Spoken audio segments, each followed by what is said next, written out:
اللهم سلمني من رمضان، اللهم سلمني من رمضان، وسلم رمضان لي وسلمه من آواز بلند پڑھے الصلاۃ والسلام علیک یا رسول اللہ، الصلاۃ والسلام علیک یا رسول اللہ، الصلاۃ والسلام علیک یا حبیب اللہ، الصلاۃ والسلام علیک یا حبیب اللہ، الصلاۃ والسلام علیک یا نبی اللہ، الصلاۃ والسلام علیک یا نبی اللہ، وعلی آلک وعلی آلک واصحابک واصحابک یا نور اللہ، یا نور اللہ، صلی اللہ تعالی علیہ وسلم۔ صلی اللہ تعالی علیہ وسلم۔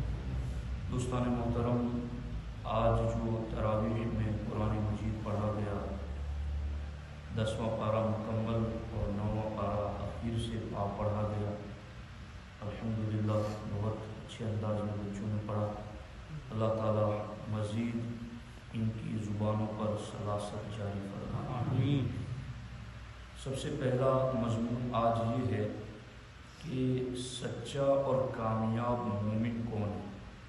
چونکہ ہم میں سے ہر کوئی یہ سمجھنا چاہتا ہے کہ میں سچا مومن بن کے رہوں، میں کامیاب مومن بن کے رہوں، لیکن حقیقت میں سچا اور کامیاب مومن وہی ہے جسے اللہ سچا اور کامیاب مومن فرماتا ہے۔ اللہ تعالیٰ نے قرآن مجید کے 9ویں پارے میں ایک مقام پر فرمایا اولئک هم المؤمنون حقا، یہی سچے مسلمان ہیں۔ اور 10ویں پارے کے سورہ توبہ کی آیت نمبر 72 میں فرمایا ذالک هو الفوز العظیم، یہی ایمان والے ہیں جن کے لیے بڑی کامیابی ہے۔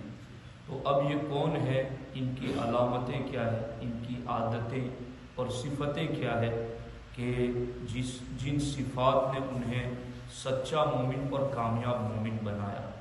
تو سورۃ الانفال میں اللہ رب العزت نے سچے مومن کی 5 علامتیں ذکر فرمائی ہیں۔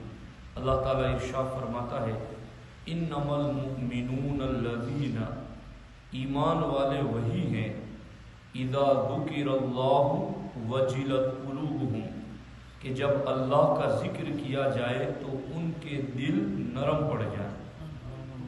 تو سچے مومن کی پہلی علامت یہ ہے کہ جب اللہ کا ذکر کیا جائے تو ان کے دل نرم ہو جائے۔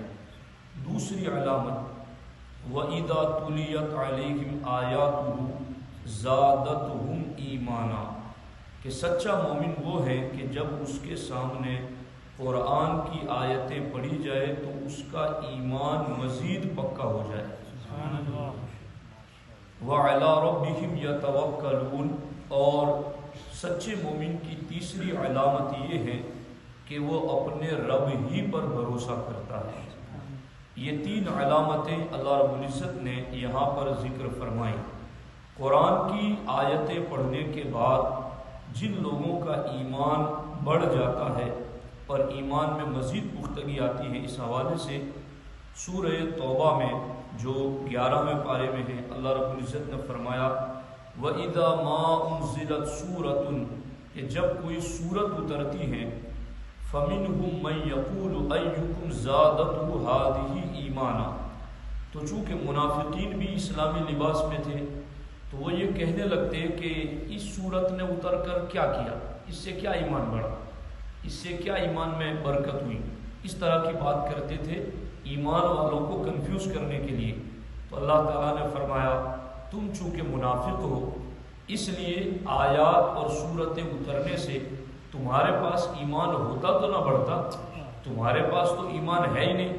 فَأَمَّا الَّذِينَ آمَنُوا فَزَادَتْهُمْ إِيمَانًا وَهُمْ يَسْتَبْشِرُونَ، اور جو ایمان والے ہیں سورتوں کے اترتے ہی ان کا ایمان اور بڑھ جاتا ہے۔ وَهُمْ يَسْتَبْشِرُونَ، اور وہ خوشیاں مناتے ہیں۔ تو قرآن کے اترنے پر ایمان کا بڑھ جانا اور خوشیاں منانا کہ قرآن جتنا زیادہ اترتا ہے ہدایت اتنی ہی زیادہ ملتی ہے، اور قرآن میں مزید اللہ کے حکم ملتے ہیں۔ تو یہ 3 علامتیں سچے مومن کے اللہ رب العزت نے ذکر فرمائی کہ اللہ کا ذکر کیا جاتا ہے تو ان کے دل نرم پڑ جاتے ہیں، اللہ کی آیات تلاوت کی جاتی ہے تو ان کا ایمان مزید بڑھ جاتا ہے اور وہ اللہ کی ذات پر توکل کرتے ہیں۔ ایمان بڑھ جانے کا مطلب کیا ہے؟ یہ قابل توجہ بات ہے۔ ایمان کوئی ایسی چیز نہیں ہے جس کو ناپا اور تولا جا سکے۔ ایمان ایک کیفیت بسیط کا نام ہے، مالا جزء لہو، جس کی تجزی اور تقسیم نہیں، یعنی یہ ایسی چیز نہیں ہے ایمان کے کوئی کہے کہ ذرا نکال کے دکھاؤ کتنا وزن کا ہے، کیسے رنگ کا ہے، کتنا لمبا چوڑا ہے، بلکہ ایمان ایک کیفیت کا نام ہے۔ تو یہ ایمان پھر بڑھ جاتا ہے، اس کا کیا مطلب؟ تو اس کا مطلب یہ ہے کہ کیفیت ایمان بڑھ جاتی ہے، یعنی ایمان کا جو ایک انداز ہے اس میں طاقت پیدا ہو جاتی ہے، وہ مضبوط ہو جاتا ہے۔ اب یہ 3 صفتیں سچے مومن کی جو بیان کی گئی، ان تینوں صفتوں کا تعلق دل سے ہے، یعنی اللہ کا ذکر کیا جائے تو دل نرم پڑ جاتا ہے، اس کا تعلق بھی دل سے، آیتیں تلاوت کی جائے تو ایمان بڑھ جاتا ہے، اس کا تعلق بھی دل سے ہے، وَعَلَىٰ رَبِّهِمْ يَتَوَكَّلُونَ، اور اللہ کی ذات پر بھروسہ رکھتے، اس کا تعلق بھی دل سے ہے۔ لیکن اب آگے 2 علامتیں ایمان والوں کی وہ بتائی گئی جن کا تعلق ظاہری اعضاء سے۔ اللہ تعالیٰ نے فرمایا الذین یقیمون الصلاۃ، سچے مومن کی چوتھی علامت یہ ہے کہ وہ نماز قائم رکھے، وَمِمَّا رَزَقْنَاهُمْ يُنْفِقُونَ، اور سچے مومن کی 5ویں علامت یہ ہے کہ وہ اللہ کے دیے سے اللہ کی راہ میں خرچ کریں۔ اب یہاں پر ابھی جو 10واں پارہ پڑھا گیا اس کے ایک جگہ پر یہ آیت ابھی میں نے سنی جو ہمارے طالب علم نے پڑھی کہ اس میں ان الذین کفروا ينفقون اموالهم لیصدوا عن سبیل اللہ، یہ مجھے ابھی یہاں تو نہیں مل رہی ہے، لیکن وہ آیت ابھی طالب علم نے پڑھی کہ جب جو کافر ہیں وہ اپنا مال اس لیے خرچ کرتے ہیں تاکہ ایمان والوں کی راہ میں رکاوٹ ڈال سکے، تو وہ تو اپنا مال اس لیے خرچ کرتے ہیں کہ ایمان والوں کی راہ میں رکاوٹ ڈالیں، مگر ایمان والے اس لیے خرچ کرتے ہیں تاکہ سچے مومن بن جائیں۔ تو ایمان والوں کو اپنی صفت اپنانی چاہیے جو اللہ نے قرآن میں ذکر فرمائی ہے۔ اب یہاں یہ ساری 5 علامتیں ذکر کرنے کے بعد اللہ نے فرمایا اولئک هم المؤمنون حقا، یعنی یہاں اللہ تعالیٰ نے ایمان والے کی جو 5 صفتیں ہیں نا، جو 5 صفتیں اپنائے گا تو اللہ نے اس کو 4 انعامات کی بشارت دی کہ 4 انعام اس کو دیں گے۔ پہلا انعام کیا؟ اولئک هم المؤمنون حقا، یہی سچے مسلمان ہیں۔ اور دوسری ان کو شان کیا دی؟ لہم درجات عند ربہم، اللہ کی بارگاہ میں ان کے لیے بلند درجات ہیں۔ اور تیسری بات کیا ہے؟ ومغفرۃ، اللہ کی بارگاہ میں ان کے لیے بخشش، مغفرت اور نجات ہے۔ اور چوتھا انعام کیا ہے؟ ورزق کریم، اور ان کے لیے عزت والا رزق ہے۔ تو یہ 5 علامتیں اپنانے پر اللہ نے سچا مومن ہونے کی بھی سند عطا کی اور ان کو دیگر 3 انعامات بھی عطا فرمائے۔ اب یہی سچا مومن، اس کو سورہ توبہ میں کہا گیا کہ یہ کامیاب مومن بھی ہے، اور کامیاب مومن کی بھی یہاں کئی صفتیں ذکر کی گئی۔ اللہ تعالیٰ نے فرمایا والمؤمنون والمؤمنات، مومن مرد آپس میں اور مومنہ عورتیں آپس میں کیسی ہوتی ہیں؟ بعضهم اولیاء بعض، آپس میں ایمان والے ایک دوسرے کے گہرے دوست ہوتے ہیں۔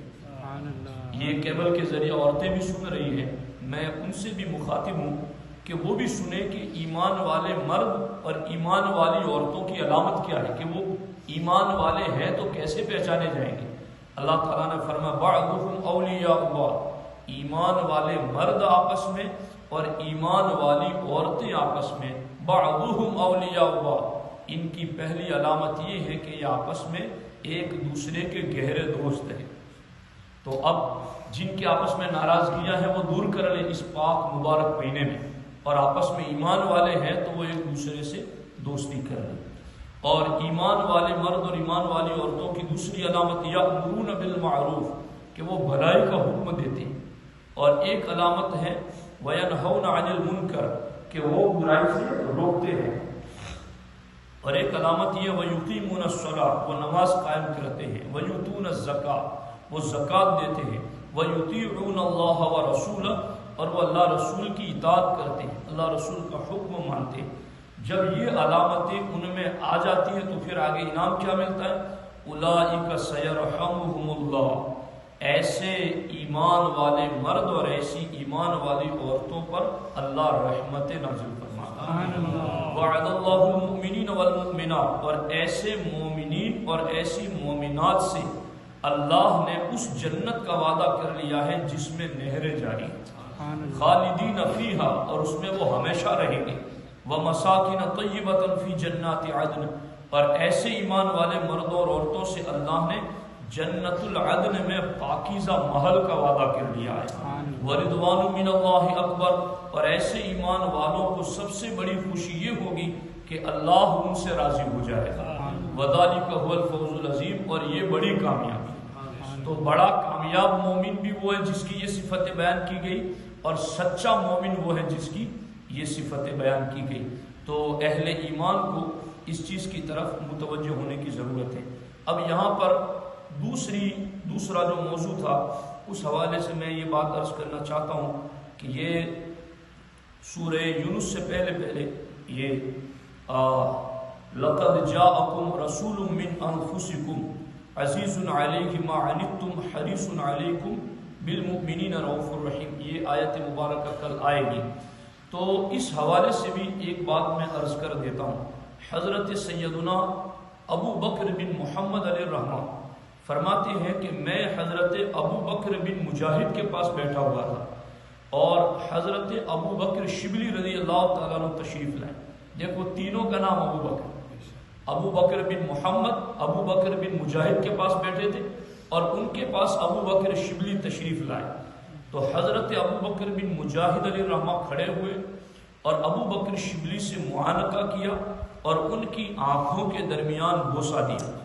تو حضرت ابو بکر بن محمد کہتے ہیں میں نے عرض کیا حضور آپ حضرت شبلی کی اس طرح تعظیم کرتے ہیں، حالانکہ ان کے بارے میں آپ کی اور تمام بغداد والوں کی رائے یہ ہے کہ یہ تو دیوانہ شخص ہے، یہ تو مجنون ہے، اور آپ ان کا اتنا احترام کرتے ہیں۔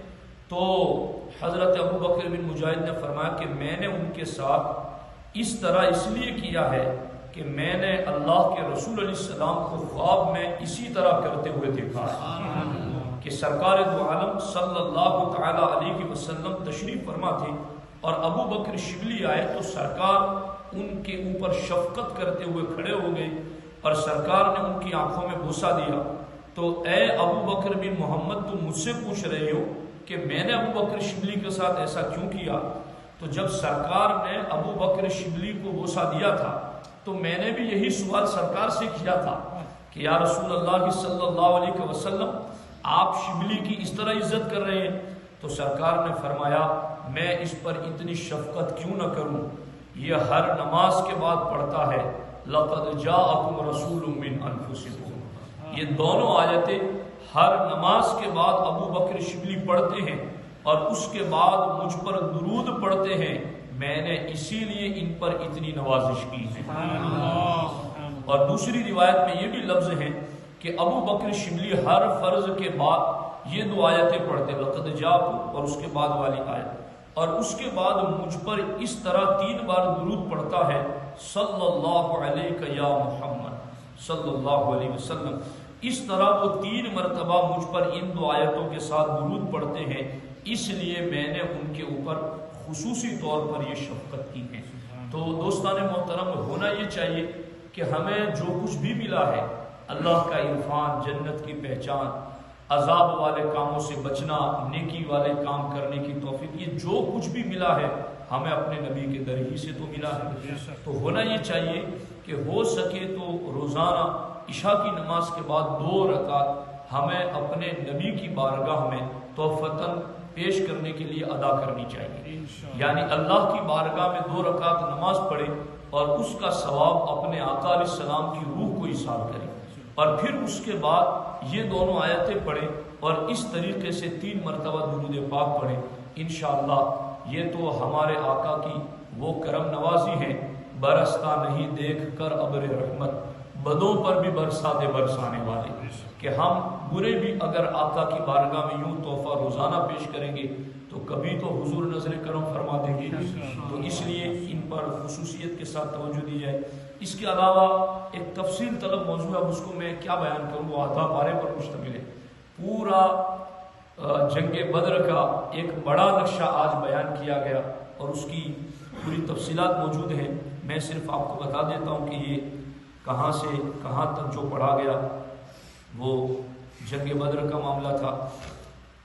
سورہ انفال آپ یوں سمجھ لیں کہ یہ شروع ہوتے ہی سورہ انفال کا یہ معاملہ کہ وَإِذْ يَعِدُكُمُ اللَّهُ إِحْدَى الطَّائِفَتَيْنِ، کہ محبوب ہم نے تم سے وعدہ کیا تھا کہ 2 لشکروں میں سے ایک سے تمہاری ٹکر ہوگی جی، اور اس کو اللہ نے پہلے دکھایا تھا خواب میں، اور وہ اللہ نے 10ویں پارے میں آیت ذکر کی، اِذْ يُرِيكَهُمُ اللَّهُ فِي مَنَامِكَ قَلِيلًا، محبوب ہم نے تمہیں خواب میں تو بتایا تھا کہ وہ تھوڑے ہیں، وَلَوْ أَرَاكَهُمْ كَثِيرًا لَفَشِلْتُمْ، اور اگر خواب ہی میں بڑی تعداد دکھا دیتے تو صحابہ کے حوصلے پست نہ ہو جاتے، تو ہم نے خواب میں تو تمہیں تھوڑے دکھائے تھے مگر حقیقت میں یہ زیادہ ہے۔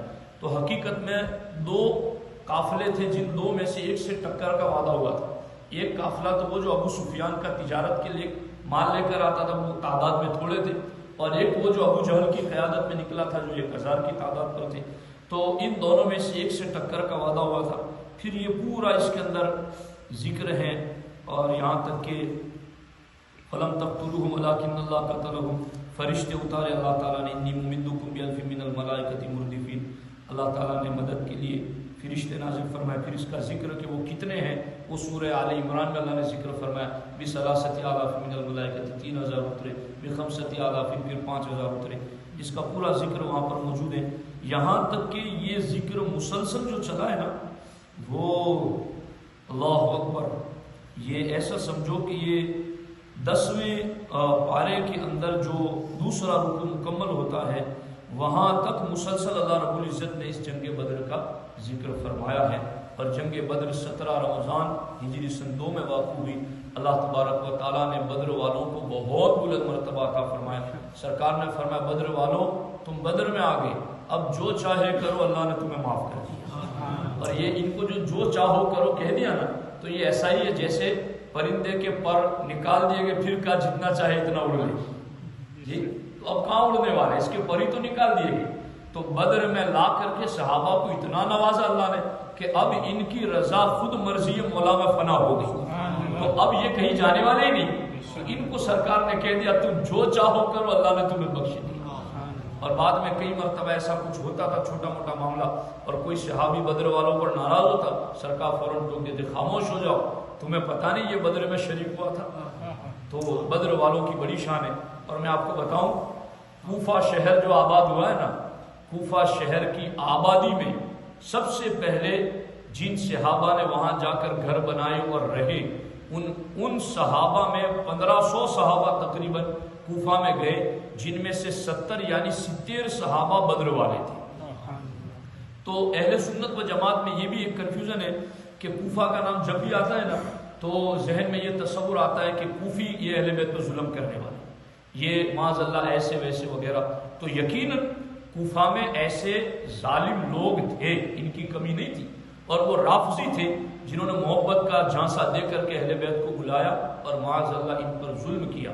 مگر جس طرح سے مدینے میں منافقین تھے، اس کے باوجود بھی مدینے کی عظمت ختم نہیں ہوتی، اسی طرح سے کوفے میں یہ ظالمین تھے مگر اس کے باوجود بھی شہر کوفہ کی عظمتیں ختم نہیں ہوتی۔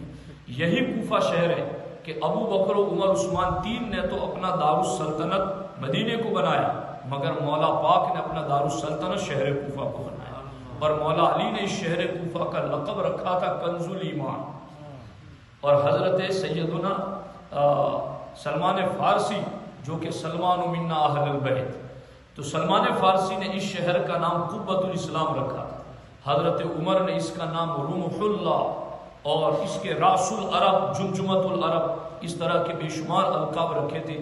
تو حقیقت میں یہ وضاحت میں اس لیے پیش کر رہا ہوں کہ کل جا کر کے کہیں رافضی یا اس طرح کے دوسرے لوگ یہ نہ کہیں کہ تمہارے حنفیوں کے امام تو کوفہ کے رہنے والے تھے اور کوفہ تو سارا اہل بیت پر ظلم کرنے والا تھا، تو تم ان کی فقہ کیوں مانتے؟ سمجھ آ رہی ہے کہ نہیں آ رہی؟ تو وہ کل کوئی کنفیوژن ڈالے اس سے پہلے اس کا جواب اپنے پاس رکھا کرو کہ کوفہ میں ظالمین ضرور تھے مگر سارے کے سارے ظالم نہیں تھے۔ یہی وہ شہر ہے کہ جس کو بسایا ہے حضرت عمر ابن خطاب نے، اور حضرت حذیفہ اور دیگر صحابہ کے مشوروں پر بسایا، اور 1500 صحابہ نے آ کر کے وہاں اس شہر کو آباد کیا۔ اور حضرت امام بخاری کہتے ہیں کہ میں حدیثیں لینے کے لیے بصرہ شام کتنی بار گیا ہوں یہ مجھے پتا ہے، مگر کوفہ اتنی بار گیا ہوں حدیث لینے کے لیے جس کا مجھے پتا نہیں۔ تو یقیناً جو برے ہوتے ہیں وہ برے ہی ہوتے ہیں، ان کی کوئی حمایت نہیں، وہ ظالمین بدبخت جہنمی ہیں جنہوں نے اہل بیت اطہار پر ظلم کیا۔ مگر شہر کوفہ کے اندر جہاں ایسے بدبخت لوگ تھے وہیں پر بڑے بڑے اہل علم بھی، حتیٰ کہ میں آپ کو بتاؤں، بات طویل نہ ہو جائے لیکن آ گئی ہے تو 2 منٹ میں عرض کر دوں کہ حضرت عمر ابن خطاب نے جب شہر کوفہ بسایا تو حضرت عمر نے کہا کہ عبداللہ ابن مسعود جن کا ذکر ابھی ہوا تھا عصر بعد، وہ عبداللہ ابن مسعود کے بارے میں حضرت عمر کہتے ہیں مجھے خود ابن مسعود کی اپنے لیے ضرورت ہے کہ میرے پاس آئے، مگر اے کوفہ والوں میں نے اپنے اوپر ترجیح دیتے ہوئے ابن مسعود تمہیں دے دیا۔ اور عبداللہ ابن مسعود نے جا کر وہاں اتنا علم پڑھایا، اور میں آپ لوگ بیٹھیں گے 5 منٹ، جی میں عرض کر دیتا ہوں کہ ابن مسعود کا جو معاملہ ہے نا، یہ ایمان لائے کا یہ بھی بڑا عجیب مطلب ایک واقعہ ہے کہ سرکار ابو بکر صدیق کے ساتھ مکے سے باہر نکلے تھے، سرکار کو پیاس لگی تھی، ابو بکر کو کہا ابو بکر یہ جو بکریاں چرا رہا ہے اس سے کہو کہ مجھے تھوڑا دودھ نکال کے دے۔ حضرت ابو بکر گئے تو جا کر کہا تو عبداللہ ابن مسعود جو اس وقت ایمان نہیں لائے تھے انہوں نے کہا کہ یہ بکریوں کا میں مالک نہیں ہوں کہ میں بکریوں سے دودھ نکال کے دے دوں، یہ تو میرے مالک کے میرے پاس امانت کے طور پر میں نہیں دے سکتا۔ صدیق اکبر نے کہا کچھ پیسے لے لو میرے پاس سے، کہا تم جانتے نہیں ہو کہ پیسے لے کر کے بھی بیچنے کا حق نہیں ہے، یہ امانت ہے۔ اب سرکار کے پاس جا کر کے کہا کہ حضور یہ تو ایسا کہہ رہا ہے کہ یہ پیسے سے بھی نہیں دے سکتا، امانت ہے۔ تو میرے آقا کے دل میں بھی پھر خیال آیا ہوگا کہ جو کفر میں اتنا امانت دار ہے اسے ایمان ضرور ملنا چاہیے۔